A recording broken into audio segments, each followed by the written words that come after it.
This is what Nvidia's Grace Blackwell looks like on the inside, the 72 GPU system that's seen soaring sales from the likes of Microsoft, Google, Amazon, and Meta.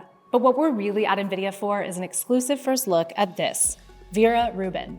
Nvidia's next rack-scale system for AI data centers has the AI world buzzing because Nvidia says it'll help solve the biggest bottleneck threatening AI build-outs today, energy. It's actually going to be about 10 times more performant in terms of performance per watt compared to Blackwell. So how did Nvidia pull this off? We're taking you on a deep dive inside Vera Rubin to find out, because this AI powerhouse takes a lot more companies than Nvidia and a lot more parts than these GPUs. It's not comprised of just chips. It also has the compute trays, the chassis, the side rails, the bus bars, and 1.3 million components, over 80 different suppliers, and across more than 20 countries. Vera Rubin's in volume production today with plans to ship later this year. But from a memory shortage to a supply chain ridden with tariffs, what are the risks Nvidia faces to getting these 2-ton systems out the door? There is that risk that with all this AI CapEx, you basically have pulled forward or have a little bit too much than you need, but I don't see that as being a risk this year.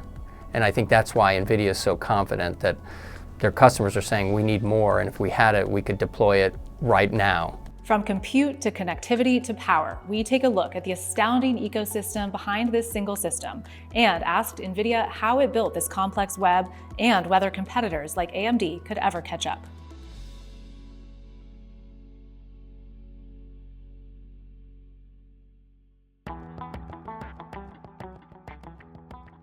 When Nvidia released its current Blackwell rack design in 2024, demand was insane.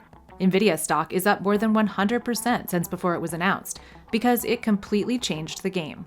Because it was the first full rack scale design that took this approach of disaggregating compute, the scale of networking, as well as all the memory infrastructure, but all of it was done to make it behave as a single GPU. The first generation of compute, you'd buy a server, you'd buy a switch, you would maybe buy a rack to cool if you got to a point where it needed that. I got all these systems pulled together into a single rack built for absolute greatest efficiency and greatest performance. And that's just not how servers were historically built. Grace Blackwell has 72 GPUs, nearly 800 other chips, 1.2 million total components made at some 350 factories.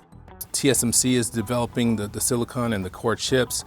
We're working with Foxconn on a lot of the other rack assembly components, Delta Electronics for a lot of the liquid cooling elements. The nozzles that connect on the end of the hoses are made by a number of different providers. Whether that's Amphenol and getting the connectors and the copper, whether that's Vertiv and getting the cooling distribution systems. With so many components, not every rack is touched by the exact same global suppliers. From China to Israel to Mexico, the US, Vietnam, Thailand. So Nvidia created a standard reference design. And so the whole idea by creating a standard is it opens it up to the entire ecosystem. There's power shelves by Megme, Lite-On, or Flex. Power components by Infineon, Analog Devices, or ST Microelectronics. Chassis by Foxconn or Interplex. BizLink for bus bars. Pinda for rack manifolds. Cold plates by Aorus, AVC, Boyd, Cooler Master. JPC to Rico deal for power whips. The list goes on. This supply chain has really become this core group of companies that are building this all together. And of course, they're all leaning in on the success of Nvidia. Is Blackwell still sold out? Blackwell is in full production still. We're still, producing thousands of racks per week. And so what I'll say is they're spoken for.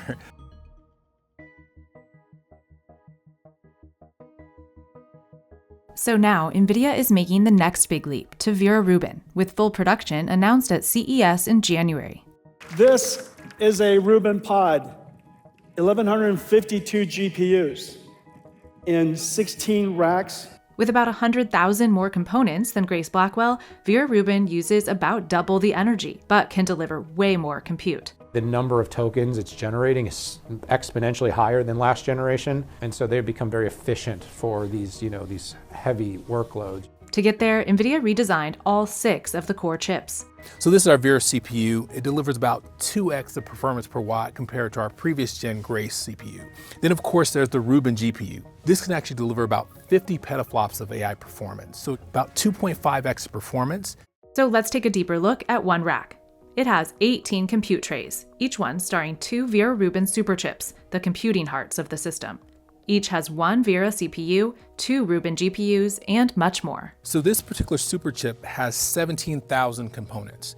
And as you look at all these elements that have to connect to each other, a lot of these are just to help make sure that the power is being modulated correctly. These are actually the SOCAMM memory. So we actually have memory units that can be applied and removed on the new Vera Rubin processor compared to the Grace Blackwell. They were all sort of soldered in. But the real memory star lines the top and bottom of the Rubin GPU itself. 8 stacks of the latest high bandwidth memory, HBM4, by the likes of SK Hynix and Samsung. Is there any risk because it is in such short supply right now? The one thing that we've been very laser focused on is making sure our entire supply chain is aware. And aware of not just sort of the design itself, but we're actually giving them very detailed forecasts. We're aligning to make sure that everything we're shipping will be met by our supply chain. So I think we're in good shape. Another risk factor, those 1.3 million components running workloads 24/7 generate a lot of heat. Some customers reported overheating issues in the early days of Blackwell deployments at the end of 2024. Every component has to fit together perfectly. And I think when we were doing some of those initial deployments, there were things like you didn't get proper seating with the liquid cooling valve. It was just actual implementation, user error. And for the most part, all of the systems are fully deployed today, running hundreds of thousands of scales and without an issue. Vera Rubin compute trays have no hoses, cables, or fans. It's NVIDIA's first system that's 100% liquid cooled. Will this mean that data centers have to have a really robust liquid cooling loop ready and in place before they can move from Blackwell to Vera Rubin? Yes, essentially we're requiring as we build out the AI factories of the future that the vast majority will be leveraging this liquid cooled based architecture. The superchip is covered with cold plates, piping in water that keeps the components cool. This is the cool cold plates on the Vera CPU. You also have the Rubin GPUs that are also underneath there. Data centers currently consume a lot of water. Will Vera Rubin help with that? One of the counterintuitive savings is actually you use less water using liquid cooled systems.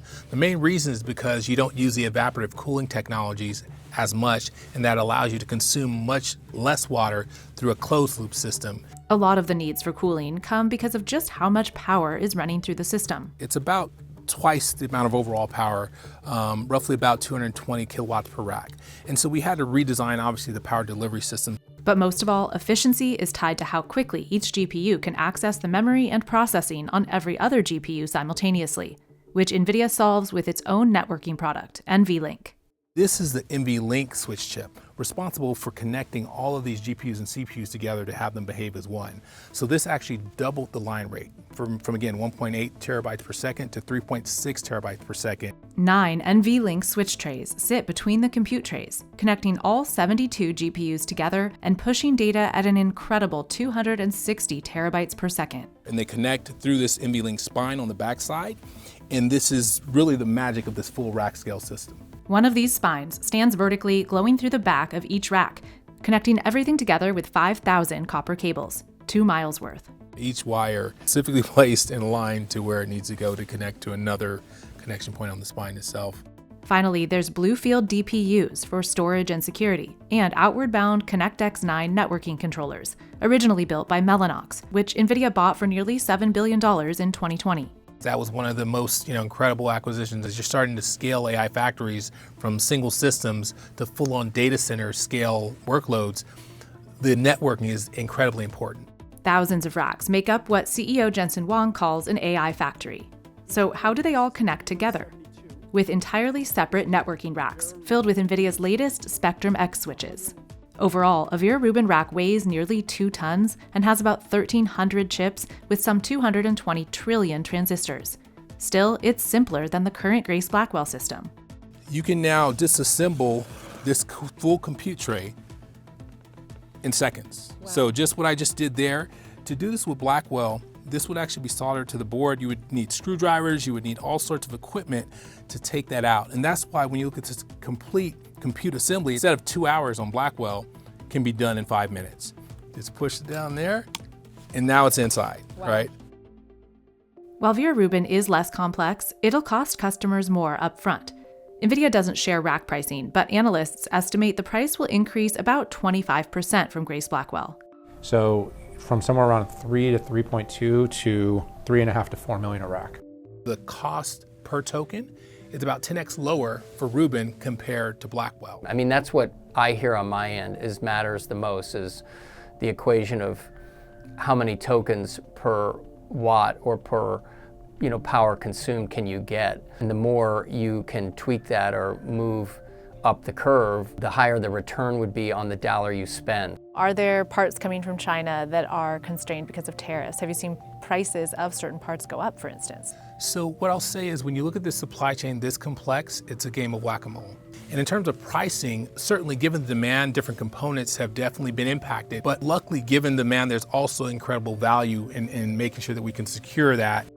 Nvidia has also been part of the big reshoring push. It's vowed to manufacture up to $500 billion of AI infrastructure in the US through 2029, including making Blackwell at TSMC's new Arizona fabs. Assembly, where all the components are pieced together, often by robots, also happens in the US, and elsewhere, including Taiwan and at a big new Foxconn plant in Mexico. As Vera Rubin starts shipping in the second half of 2026, customers won't need to phase out Blackwell. This is one of the few times that you'll hear a CEO tell its customers buy less, right? So we really want our customers to buy with our annual cadence because each architecture is going to continue to leapfrog itself. We assume that there will be customers who will be parking Rubins right next to these Blackwell systems as well to power different workloads. Later this year, Nvidia will see some big competition when AMD ships Helios, its first rack scale system. You're going to see a lot of uptake because customers want more capacity, but they also want a viable second source to kind of keep Nvidia honest, so to speak. I don't know if we're the only company that can do it, but I can definitely say that there's a lot of, sort of growing pains that went into understanding the complexity of delivering this type of system that has never been designed before at this scale. Major Nvidia customers are also making AI servers with their own in-house silicon. We visited an AWS data center in October filled with Ultra servers made up of 64 AWS Trainium 2 chips. And Google's filled its data centers with racks of its own tensor processing units too. Amazon is developing their own AI chip, so is Google, so is Microsoft, so is Meta, and still they're choosing to continue to work with Nvidia generation after generation. And I think that's a testament to the fact that these platforms that they're developing are very powerful. Nvidia showed us a prototype of its next big rack architecture leap after Rubin, Kyber, with 288 GPUs. If you think about the math, we went from 72 to 288, that's 4 times, but the weight only went up by about 50%. And the way we were able to do that, we actually removed a lot of the cabling. What the actual production version will look like maybe a little different, but it's just an example of how we're looking to kind of push the bounds in terms of compute density and overall performance efficiency. Nvidia's next system, Vera Rubin Ultra, will be available with the Kyber rack design, expected to ship in 2027. Ultimately, that's where they're headed, is to have fewer connection points, fewer points of failure, more integration. Not only does it make the system faster, but total cost of ownership should go down. Really, if you're able to pack a large number of components within the same rack, that means that more GPUs can have super low latency. If the user experience of using AI is amazing, then more and more people will use it and they'll use it more. And then at that point, then the demand for GPUs is going to be even more.